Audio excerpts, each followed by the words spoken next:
শিরোনামটাই করা হয়েছে যে গুম খুন থেকে জুলাইয়ের গণহত্যা। খুবই সুন্দরভাবে বিষয়টা উপস্থাপন করা হয়েছে, বিচারের চ্যালেঞ্জ। তার মানে হচ্ছে যে গুম খুন যখন থেকে শুরু হয়েছে সেটার ধারাবাহিকতাতেই শেষ পর্যন্ত গণহত্যা। ফলে এটা কিন্তু একটা দীর্ঘ প্রক্রিয়া। ফলে যারা আমরা কথা বলার সময় ভুলে যাই যে এটা একটা দীর্ঘদিনের সিস্টেমেটিক নির্যাতন, একটা পদ্ধতিগত নির্যাতন, তারা একটু বিনয়ের সঙ্গে খেয়াল রাখবেন। এই আয়োজকটা কিন্তু খুব সঠিকভাবেই বলেছেন যে দীর্ঘদিনের প্রায় 15 বছরের একটা পদ্ধতিগত হত্যা, গুম খুন, মিথ্যা মামলা, নির্যাতন এবং সর্বশেষ জুলাইয়ের গণহত্যা, পুরোটাই কিন্তু একটা পর্ব। এবং এই পুরো পর্বটাকে কিন্তু একসঙ্গে দেখতে হবে। বিচ্ছিন্ন বিক্ষিপ্ত করে কেবলমাত্রই যদি আমরা জুলাই 36কেই একমাত্র বিচ্ছিন্ন করতে চেষ্টা করি তাহলে সম্ভবত ঐক্যে আঘাত লেগে যেতে পারে। আমরা সকলেই মিত্র, ফ্যাসিবাদ বিরোধী এই আন্দোলনের বিজয়ের রক্তের উপরে দাঁড়িয়ে আছি।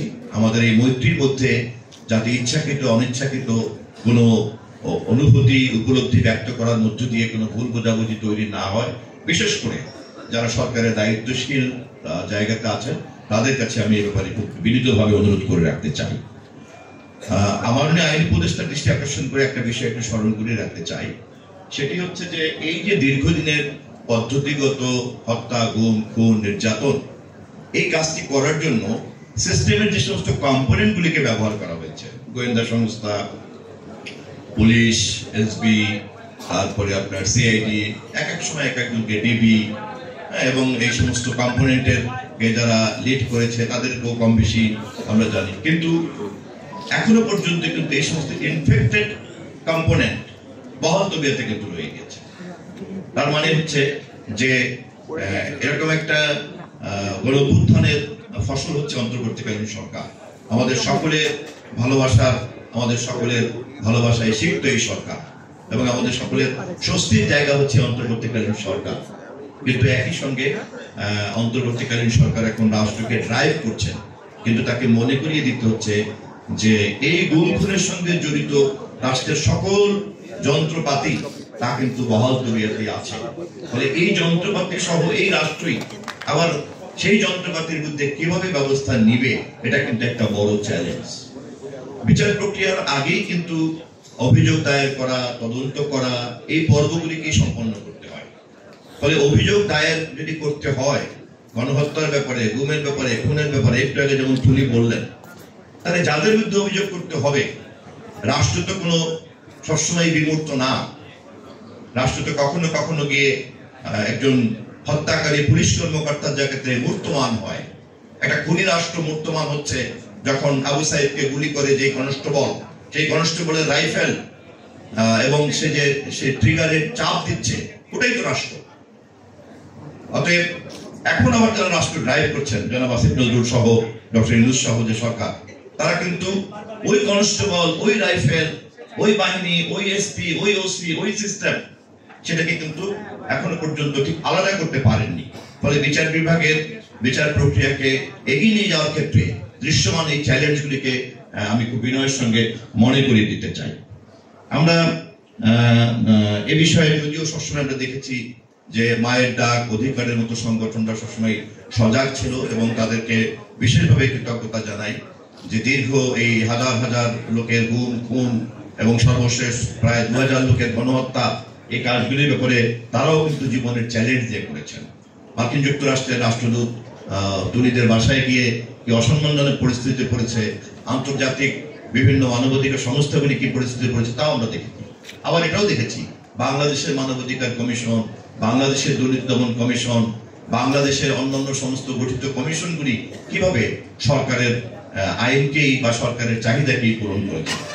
ফলে বিচার বিভাগের যে শাশ্বত বাণী, মানুষের যে মানব অধিকার, সেটি কিন্তু তখনও আইনের নামেই কিন্তু অপরাধকে অনুমোদন দিয়েছে। এখন যেহেতু অপরাধীদের হাত থেকে রাষ্ট্রকে অন্তর্বর্তীকালীন সরকারের মাধ্যমে জনগণের নির্বাচিত সরকারের কাছে যাওয়ার একটা প্রক্রিয়ার মধ্যে আমরা আছি, অতএব এই মুহূর্তে বিচার বিভাগকে অবশ্যই অনুমোদন দেয় যে বিচার বিভাগ, সেই বিচার বিভাগ থেকে আলাদা করে রাষ্ট্র সরকার থেকে, নির্বাহী বিভাগ, আইন বিভাগ থেকে আলাদা করে স্বাধীন সক্রিয়ভাবে মানবাধিকার এবং বিচারের শাশ্বত বাণীকে প্রয়োগ করতে পারে এমন একটা বিচার বিভাগ দাঁড় করানোর যে মৌলিক কাজ, ওটাও কিন্তু একটা চ্যালেঞ্জ। এবং আমি মনে করি আইন উপদেষ্টা অত্যন্ত সংশ্লিষ্ট নীতি নির্ধারক, যিনি এখানে উপস্থিত থাকাতে আমার এই আপনাদের সকলের পক্ষ থেকে যে উদ্বেগটা ব্যক্ত করলাম, আমি নিশ্চিত যে উনি এটা নোট গ্রহণ করছেন। আমি আমার আলোচনার সর্বশেষ পর্যায়ে শুধু এইটুকুই বলতে চাচ্ছি যে এই যে বিচার পাওয়ার প্রশ্ন যখন আসে, তখন আমরা এমনভাবে উপস্থাপন করি যে বিচার করার পরে সবকিছু হবে, আগে বিচার। আমরা একই কথা কিন্তু আমরা বলি যে আগে সংস্কার করে নিতে হবে, তারপরে সবকিছু। হ্যাঁ, এর আগে কোনো কথা নাই, বিচার না হওয়া পর্যন্ত কোনো কথা নাই, সংস্কার না হওয়া পর্যন্ত কোনো কথা নাই। একই কথা কিন্তু আমরা ফেসিবাদের আমলেও শুনেছি, উন্নয়ন আগে, আগে সব উন্নয়ন হতে হবে, তারপরে গণতন্ত্র, জনগণ, ভোট ইত্যাদি। বিচার প্রক্রিয়া একটি চলমান প্রক্রিয়া। রাষ্ট্র যতদিন থাকবে, সভ্যতা যতদিন থাকবে, ততদিন এর চলমান থাকবে। সংস্কারও একটি চলমান প্রক্রিয়া, চলতেই থাকবে, চলতেই থাকবে। উন্নয়ন একটা চলমান প্রক্রিয়া। অতএব কেউ যেন এটাকে জনগণের অধিকার চর্চার ক্ষেত্রে শর্ত হিসাবে আমরা হাজির না করি। আমি বিশ্বাস করতে চাই অন্তর্বর্তীকালীন সরকারের মধ্যে যারা এই কথাটা বলেছেন, তারা তা বোঝাতে চেষ্টা করেননি। হয়তো উপস্থাপনার ক্ষেত্রে এখন অনেক সময় কেউ ভুলভাবে উপস্থাপন করেছেন, তবে এটা খুব পরিষ্কার অন্তর্বর্তীকালীন শব্দটার মধ্যেই নিহিত আছে। তা হচ্ছে এই যে জনগণের মালিকানা ছিনতাই করে নিয়েছিল ফেসিবাদ, রাষ্ট্রের মালিকানা, সেই রাষ্ট্রের মালিকানা জনগণের হাতে ফেরত দেওয়ার কাজ চলছে। এই মাঝখানের সময়টাই হচ্ছে অন্তর্বর্তীকালীন সময়। অন্তর্বর্তীকালীন কথাটাই তো তাই। এবং যত দ্রুত সম্ভব একটা অবাধ নির্বাচনের ব্যবস্থা করা, যেই নির্বাচনের মধ্য দিয়ে জনগণ তার প্রকৃত রায়কে প্রকাশ করতে পারবে। হ্যাঁ, এটাকে নিশ্চিত করার জন্য যে সমস্ত সংস্কার জরুরি, সেই সংস্কারগুলি আমাদেরকে করতে হবে। অতএব একটি অবাধ নির্বাচনের জন্য, গ্রহণযোগ্য নির্বাচনের জন্য অনিবার্য সংস্কারগুলিকে চিহ্নিত করা, সেই প্রশ্নে ঐক্যমত তৈরি করা এবং একটি অবাধ নির্বাচনের মধ্য দিয়ে জনপ্রতিনিধিদেরকে জনগণের মাধ্যমে ক্ষমতা দেওয়া, জনগণের রাষ্ট্র জনগণের কাছে ফেরত দেওয়া, এবং তারপর বাকি যে ঐক্যমতগুলি আমরা তৈরি করছি এইসব আলাপ আলোচনার মধ্য দিয়ে তারা আবার সেই সংস্কারগুলি এবং সেই কাজগুলিকে বাস্তবায়ন করবেন। এই তো প্রক্রিয়া। এবং আমি মনে করি আমাদের বলাবলির মধ্যে কিছু ভুল ভ্রান্তি থাকলেও আমাদের চেতনার মধ্যে কিন্তু কোনো পার্থক্য নাই। পরাজিত শক্তি আমাদের ভুল উপস্থাপনার সুযোগ নিতে পারে, আমরা সকলেই এই বিষয়ে সজাগ থাকবো।